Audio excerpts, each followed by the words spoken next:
Hello दोस्तों, स्वागत है आपका हमारे चैनल यूपी एग्जाम क्विज़र में। दोस्तों आज के वीडियो में हम 12 अगस्त से संबंधित उत्तर प्रदेश करंट अफेयर और इसके अलावा यूपी एग्जाम्स के लिए मोस्ट इंपॉर्टेंट करंट अफेयर के क्वेश्चंस को डिस्कस करेंगे और हर एक क्वेश्चन से रिलेटेड आपको फैक्ट भी बताएंगे। और वीडियो के अंत में हम आपसे क्वेश्चन भी पूछेंगे जिसका जवाब आपको कमेंट बॉक्स में देना है। और अगर आपको इसकी PDF डाउनलोड करनी है तो आप हमारे टेलीग्राम ग्रुप से इसकी PDF डाउनलोड कर सकते हैं। टेलीग्राम ग्रुप की लिंक आपको वीडियो का डिस्क्रिप्शन में मिल जाएगी। तो चलिए शुरू करते हैं। आज का सेशन शुरू करने से पहले हम कल के क्वेश्चंस का रिवीजन करेंगे। पहला क्वेश्चन है, आयरलैंड देश में भारत का नया राजदूत किसे नियुक्त किया गया? इसका जो करेक्ट आंसर है वो है option number A, Akhilesh Mishra को। अगला क्वेश्चन है, हाल ही में निम्न में से कौन कॉग्निजेंट टेक्नोलॉजी सॉल्यूशन कॉरपोरेशन को पछाड़कर चौथी सबसे मूल्यवान भारत केंद्रित सूचना प्रौद्योगिकी सेवा कंपनी बन गई है? इसका जो करेक्ट आंसर है वो है option number A, HCL technologies limited.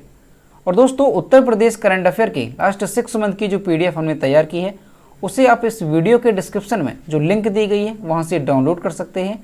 और इस PDF में उत्तर प्रदेश करंट अफेयर के जनवरी से लेकर के जून 2021 तक के सभी इंपॉर्टेंट क्वेश्चंस को विस्तार पूर्वक बताया गया है। और दोस्तों इसके साथ ही अगर आपको जुलाई मंथ की उत्तर प्रदेश करंट अफेयर की PDF डाउनलोड करनी है तो उसकी लिंक भी आपको वीडियो के डिस्क्रिप्शन में मिल जाएगी। तो वहाँ से आप जुलाई मंथ और जनवरी से लेकर के जून यानी लास्ट 6 मंथ की उत्तर प्रदेश करंट अफेयर की PDF डाउनलोड कर सकते हैं। और अगर PDF डाउनलोड करने में अगर आपको कोई भी प्रॉब्लम होती है तो साइड पर आपको WhatsApp नंबर और ईमेल मिल जाएगी जिस पर आप कॉन्टैक्ट कर सकते हैं। अगला क्वेश्चन है, भारत ने टोक्यो ओलंपिक 2020 में कुल कितने पदक जीते? तो भारत ने कुल 7 पदक जीते यानी ऑप्शन नंबर 20 का करेक्ट होगा। अगला क्वेश्चन है, हाल ही में अनुपम श्याम का निधन हुआ, वह प्रसिद्ध क्या थे? तो ये एक प्रसिद्ध अभिनेता थे यानी ऑप्शन नंबर ए इसका करेक्ट होगा। अगला क्वेश्चन है, भारत और किस देश की नौसेना के बीच जायद तलवार 2021 अभ्यास आयोजित किया गया? इसका जो करेक्ट आंसर है वो है ऑप्शन नंबर सी, UAE यानी संयुक्त अरब अमीरात के बीच। अगला क्वेश्चन है, भारत की पहली हाइड्रोजन फ्यूल सेल आधारित ट्रेन कहां पर चलाई गई? इसका जो करेक्ट आंसर है वो है ऑप्शन नंबर डी, हरियाणा में। अगला क्वेश्चन, किस राज्य के मूर्तिकार कार्टूनिस्ट PS बनर्जी का निधन हुआ? इसका जो करेक्ट आंसर है वो है ऑप्शन नंबर ए, केरल। अगला क्वेश्चन है, 7 अगस्त 2021 को पश्चिम बंगाल में रविंद्रनाथ टैगोर की 80वीं पुण्यतिथि मनाई गई। वह किस वर्ष में साहित्य में नोबेल पुरस्कार जीतने वाले पहले गैर यूरोपीय बने? इसका जो करेक्ट आंसर है वो है ऑप्शन नंबर सी, 1913 में। और इन्हें किस कृति के लिए नोबेल पुरस्कार दिया गया था? तो आपको ध्यान रखना है, गीतांजलि के लिए इन्हें ये नोबेल पुरस्कार दिया गया था। अगला क्वेश्चन है, निम्नलिखित में से कौन राष्ट्रीय शिक्षा नीति 2020 के कार्यान्वयन के संबंध में आदेश जारी करने वाला देश का पहला राज्य बन गया? इसका जो करेक्ट आंसर है वो है ऑप्शन नंबर डी, कर्नाटक। अब दोस्तों शुरू करते हैं आज का सेशन। आज का पहला क्वेश्चन है, हाल ही में मेरठ के सुभारती विश्वविद्यालय और किस देश की सिनर्जी यूनिवर्सिटी के बीच समझौता हुआ?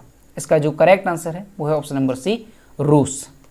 हाल ही में स्वामी विवेकानंद सुभारती विश्वविद्यालय मेरठ ने रूस के मॉस्को में स्थित सिनर्जी यूनिवर्सिटी के साथ शैक्षिक समझौता किया है।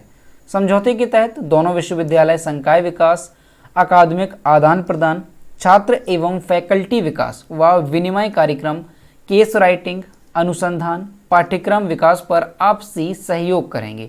यह समझौता विद्यार्थियों के सर्वांगीण विकास में सहायक होगा। सुभारती के विद्यार्थियों को रूस के विद्यार्थियों एवं शिक्षकों के साथ ज्ञान आदान प्रदान करने का मौका मिलेगा। तो दोस्तों आपको ध्यान रखना है कि मेरठ की जो एक यूनिवर्सिटी है स्वामी विवेकानंद सुभारती विश्वविद्यालय, इसने रूस की एक यूनिवर्सिटी है सिनर्जी यूनिवर्सिटी, उसके साथ शैक्षिक समझौता किया है। अब ये जो सिनर्जी यूनिवर्सिटी है ये रूस की एक यूनिवर्सिटी है। तो रूस की कैपिटल क्या है? तो मॉस्को रूस की कैपिटल है। रूस की करेंसी क्या है?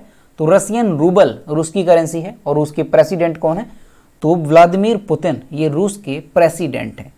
अगला क्वेश्चन है, अप्रैल से दिसंबर 2020 के दौरान कोयला खनन से उत्तर प्रदेश सहित कुल कितने राज्यों को 7,930.61 करोड़ की रॉयल्टी प्रदान की गई? इसका जो करेक्ट आंसर है वो है ऑप्शन नंबर सी, 10 राज्यों को। अप्रैल से दिसंबर 2020 के दौरान कोयला खनन से 10 राज्यों को कुल 7,930.61 करोड़ रुपए की रॉयल्टी प्रदान की गई। जिन 10 राज्यों को रॉयल्टी प्रदान की गई है वो राज्य कौन कौन से हैं, तो उनमें से छत्तीसगढ़ है, झारखंड है, ओडिशा, मध्य प्रदेश, महाराष्ट्र, तेलंगाना, पश्चिम बंगाल, असम, उत्तर प्रदेश और मेघालय शामिल है। खदान में उत्पादित खनिजों या अन्य उत्पादों के प्रतिशत के आधार पर भुगतान प्राप्त करने के अधिकार को क्या कहा जाता है, तो रॉयल्टी कहा जाता है। तो आपको ध्यान रखना है कि अप्रैल से दिसंबर 2020 के दौरान कोयला खनन से कितने राज्यों को 7,930.61 करोड़ रुपए की रॉयल्टी प्रदान की गई है, तो 10 राज्यों को ये रॉयल्टी प्रदान की गई है। अगला क्वेश्चन है, हाल ही में केंद्रीय स्वास्थ्य मंत्री की राष्ट्रीय टेलीमेडिसिन सेवा ने देश में 90 लाख टेली कंसल्टेशन पूरे कर दिए हैं। पिछले कितने दिनों में रिकॉर्ड 10 लाख परामर्श किए गए?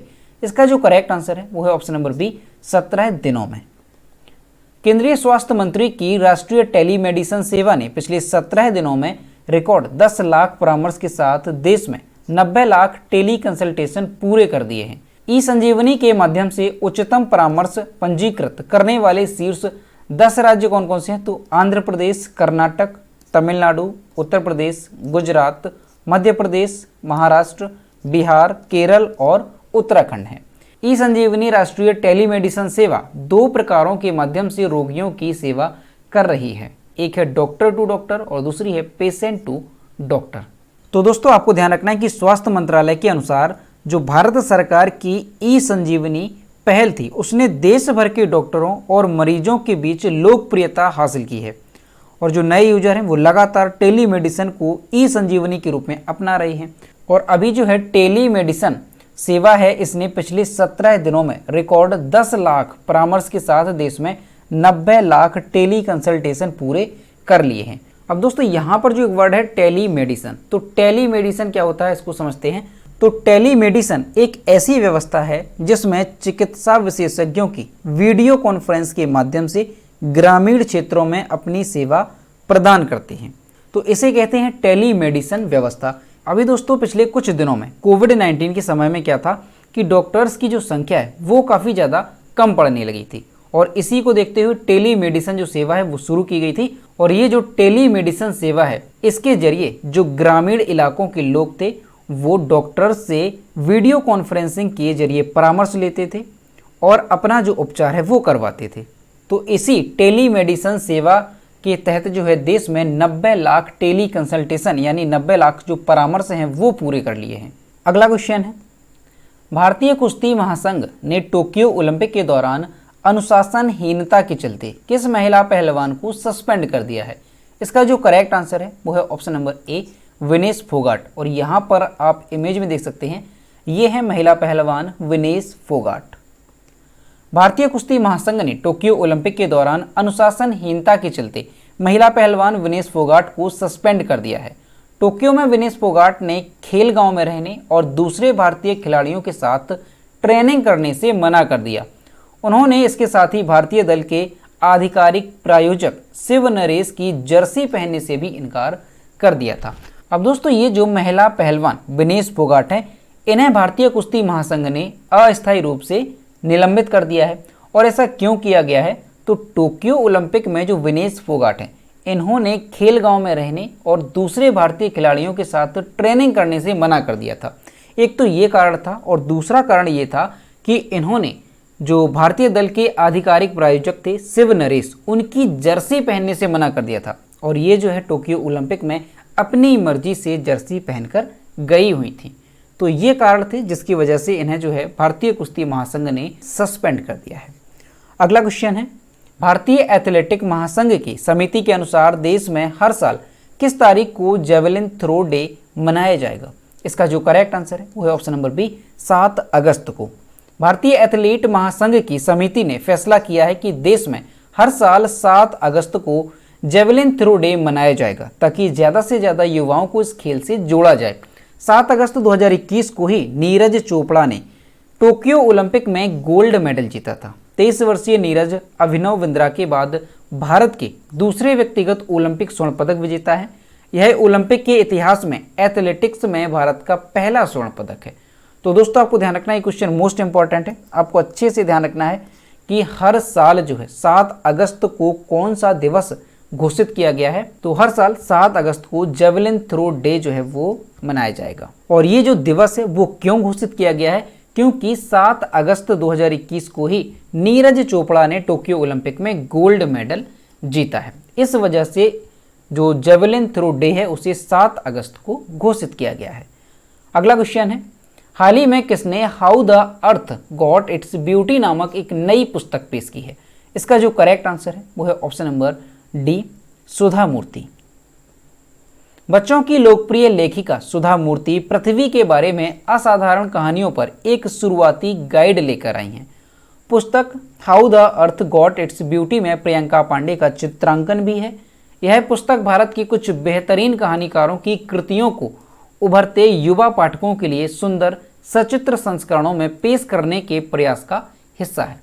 तो दोस्तों आपको ध्यान रखना है कि जो पुस्तक है how the earth got its beauty, इसकी लेखक कौन है। तो इसे लिखा है लेखिका सुधा मूर्ति ने। और ये जो पुस्तक है ये किसके बारे में है, तो पृथ्वी के बारे में ये पुस्तक है। अगला क्वेश्चन है, भारत के किस पूर्व हॉकी खिलाड़ी का 75 वर्ष की उम्र में निधन हो गया। इसका जो करेक्ट आंसर है वो है option number B, Gopal Bhengra. Bharat के पूर्व अंतर्राष्ट्रीय हॉकी खिलाड़ी गोपाल भेंगरा का 9 अगस्त 2021 को निधन हो गया। वे लंबे समय से बीमार चल रहे थे। उन्होंने 75 साल की उम्र में अंतिम सांस ली। बता दें कि भेंगरा ने 1978 विश्व कप जो अर्जेंटीना में हुआ था उसमें भारत का प्रतिनिधित्व किया था। वे विश्व कप में अर्जेंटीना और पाकिस्तान के खिलाफ खेले थे। भेंगरा के निधन पर झारखंड के मुख्यमंत्री हेमंत सोरेन ने शोक व्यक्त किया है। तो दोस्तों आपको ध्यान रखना है कि भारत के पूर्व अंतर्राष्ट्रीय हॉकी खिलाड़ी गोपाल भेंगरा का 9 अगस्त को निधन हो गया। और इन्होंने किस विश्व कप में भारत का प्रतिनिधित्व किया था, तो ध्यान रखना है कि 1978 के विश्व कप में जो कि अर्जेंटीना में हुआ था उसमें भारत का प्रतिनिधित्व किया था। अगला क्वेश्चन है, इनमें से किस बैंक ने नीरज चोपड़ा को एक अभियान के लिए अनुबंधित किया है।